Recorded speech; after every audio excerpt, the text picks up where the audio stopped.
Hi, welcome back to my channel. If you're new here, my name is Suze and I would really appreciate it if you gave this video a thumbs up and hit that subscribe button down below. Say hi in the comments as well. I love to meet new subscribers. Today, I want to talk about something very important. You are a great mum. Doesn't matter what anyone else says, you are doing an awesome job. Now I have got some notes here. If you see me looking down, I wrote down a whole list of things I wanted to talk about to tell you how amazing you are. So, I don't think it can be said enough. You really truly are doing a good job. I mean, no one else can be the mum that you are. And I feel like there's not enough mum encouragement going on in the world at the moment. There is a lot of mum shaming and there is a lot of mummy guilt. Now, mummy guilt is a massive killer. I feel it all the time, but I want to tell you something. Mummy guilt is a lie. I want you to listen to that again. Mummy guilt is a lie. It's not the truth. It is just something that makes you feel bad, but it's not real. It is not the truth. And it's something that we as mums need to fight against all the time. I mean, if you don't, I'd love to know how you don't get mummy guilt. Feel free to write it in the comments, because every mum I have ever spoken to, including my own mum, feels mummy guilt. Now, you know, you can get mummy guilt as a stay-at-home mum. You can get mummy guilt as a working mum. I've done both. I felt mummy guilt in both. And the same with mummy shaming. So for example, if you are a stay-at-home mum, who's heard this before? What do you even do all day as a stay-at-home mum? Man, the number of times I heard that,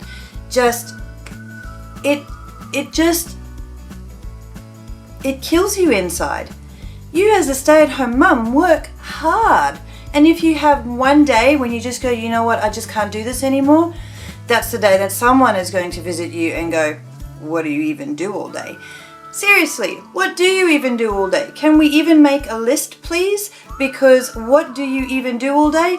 My new way of answering that would be probably more than you. So remember that one if you are a stay-at-home mum and someone asks you, what do you even do all day? Probably more than you. Do you think it's time you went back to work and help your husband or your partner to support your family? Don't you think it's time? Don't you think you've had enough time at home with the kids? Surely you're sick of them by now. Surely you're ready for that little bit of extra money. Surely your husband's feeling resentment that you are staying at home and he has to go to work every day. Rubbish. What rubbish? You and your husband probably decided that you were going to do it this way, so you do you. The next one I've got on my list is, your kids are all in school now. Why do you stay at home? Surely you should go and get a job. Why? If you are happy to stay at home, even though the kids are at school, so that you can provide a beautiful home for them to come home to, make their lunches, wash their clothes every day, make afternoon snacks for them for when they come home, why should you change that? If you want to stay home, even when your kids are in school, you do that thing.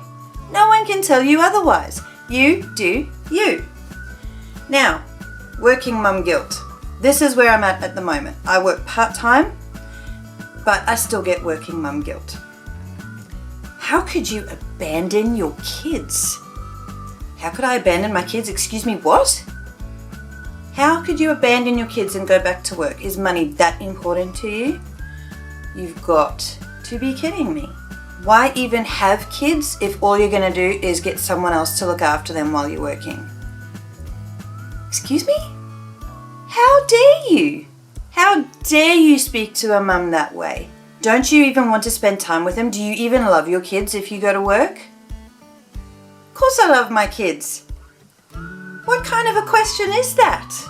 Is money more important than your children? Is that why you go back to work? Because, you know, the moolah is a bit more important than your kids? Where do you even come up with that? I just don't get it. Like, If you want to work, or you have to work, you do what you gotta do. My kids are now full-time in school, and I have chosen to go back to work. I love my children. How could you say I'm abandoning my kids, or that I don't want to spend time with them? Money is more important to me. How rude. Don't even go there. So, mummy guilt and mum shaming, and you know what, I hate to say it, other mums are very guilty of doing this to other mums, because one mum does it one way and another mum does it another way. A classic example is breastfeeding over bottle feeding. Who cares? As long as your baby is getting the nutrients that they need, who cares how you do it? Really? Who cares? So, like I said before, I am here to tell you, you are doing great. You are amazing, whether you stay at home or whether you go to work. You gotta do what you gotta do. You be you. You're damned if you do, you're damned if you don't. So, you need to make the decision. Don't let society tell you what you need to do to be a good mum. Because the only person who knows how to be a good mum to your kids is you. I probably wouldn't be a good mum to your kids. And you probably wouldn't be a good mum to my kids. I mean, we might. But I know my kids, you know yours. I'm a good mum to mine, you're a good mum to yours. If you can afford to stay home with your kids, or even once they've gone back to school, you know what? Do it. If that's what you want to do that thing. Stay at home. If you need to work to survive, even if your baby is 6 weeks old, if you need the money to survive, do it. Don't let someone else tell you that you shouldn't be doing something like that. You gotta do what you gotta do. If you work because you love it and you need the work for your mental health, go ahead and do it. It's up to you. It's your life. And they're your kids. And you know that you love them. And they know that you love them. And that's all that matters. You are doing awesome. One of my favorite things, or least favorite things, is that people without kids love to tell you what to do with your children. As if they even have a clue. Oh, but my nephew or my niece, you know what? They're not your kids. You don't have them all the time. You have no right to tell me how to raise my children. Until you've had your own, keep it to yourself. Really. And then, of course, there's the older generation. This is how we did it growing up. The way you're doing it is totally wrong. If you did it this way, the way I did it, your kids would grow up so much better. Really?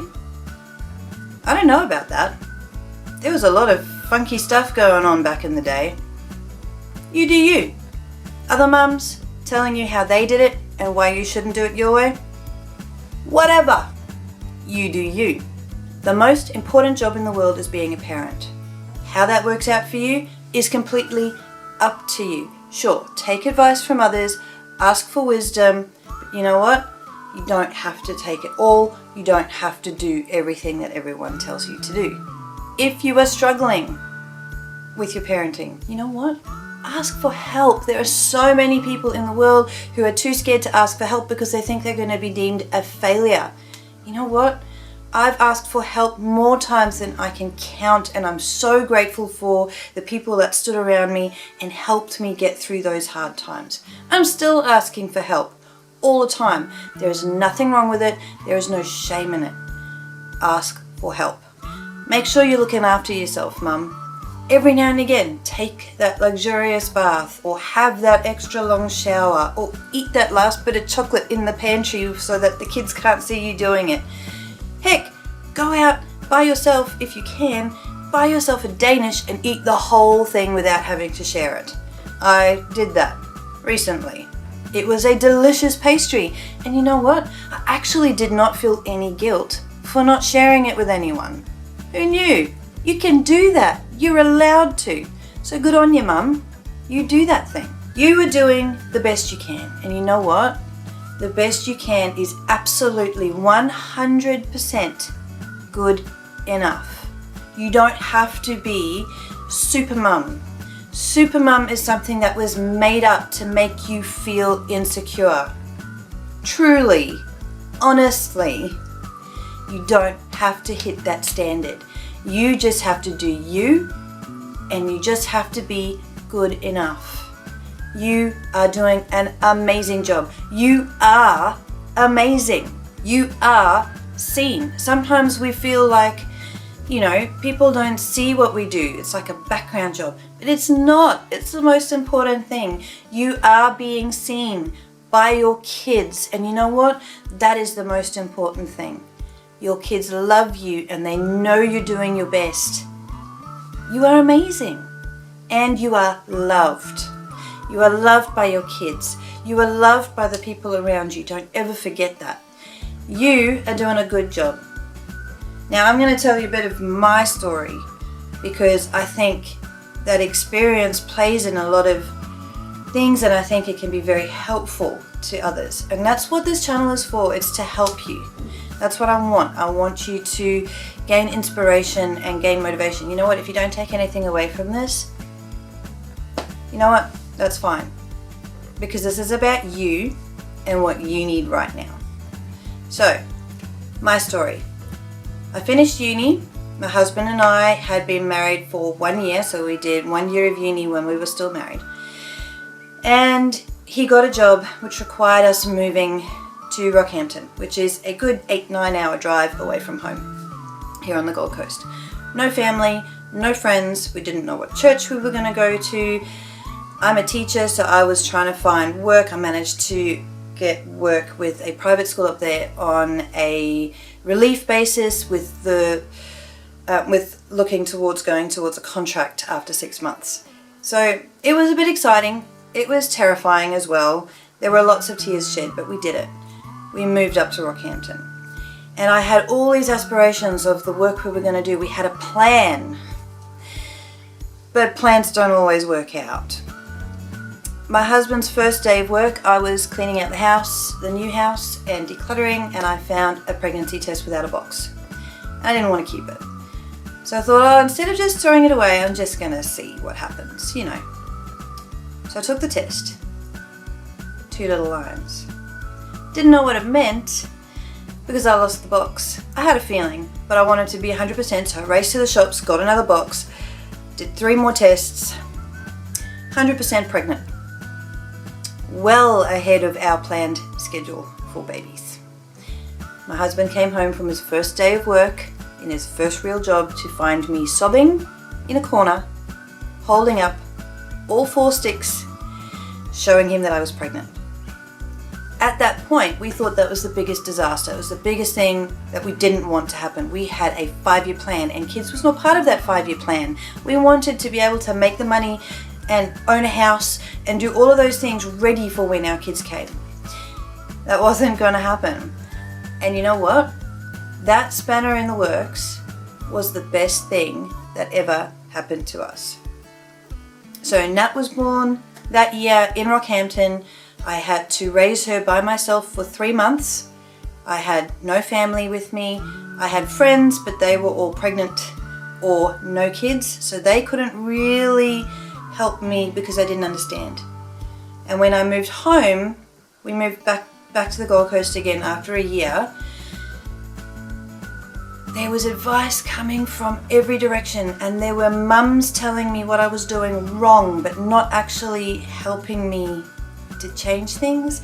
And I took a lot of stuff on board that I wish I hadn't listened to. I really, really wish I hadn't listened to in hindsight. When I had my second baby, I kind of went, there's no way I'm doing those things. That obviously don't work for me. So you have to kind of take the advice, smile and nod, and then not do it if you don't want to. It's up to you. You got to do you. I did 12 years of relief after Natty turned maybe 3. And then I had Angie, and then once she turned 2 and started going to kindy, I did relief a couple days a week, relief teaching, so supervisions. I never really got to kickstart my career, which always was something that I felt a failure for. But why? Why did I feel like that was a failure? Because society told me that I was a failure because I didn't get my career off the ground before I had my children. So a couple of years ago, I think it was back in 2016, I got a job at my kids' school, in the primary school, because I am primary trained, 2 days a week in year 6, and ended up after 6 months having to quit with crazy anxiety and having to go on medication. Now, that is something that is heartbreaking. That is something that's really hard. This is the career that I've chosen. I can't even hack it. Can't even hack it part-time. So bad that I have to go on medication for it. You know what? I look back on that now, it was the best thing that happened. The next year, I got a job in the high school. At the same school, so my kids' school, got a job in the high school part-time. And I loved it. I absolutely loved it.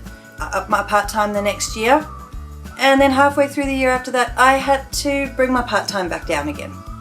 And you know what? That's okay. I'm still getting to teach. I'm still getting to do the job that I love without the overwhelming stress that I was having when I was closer to full-time.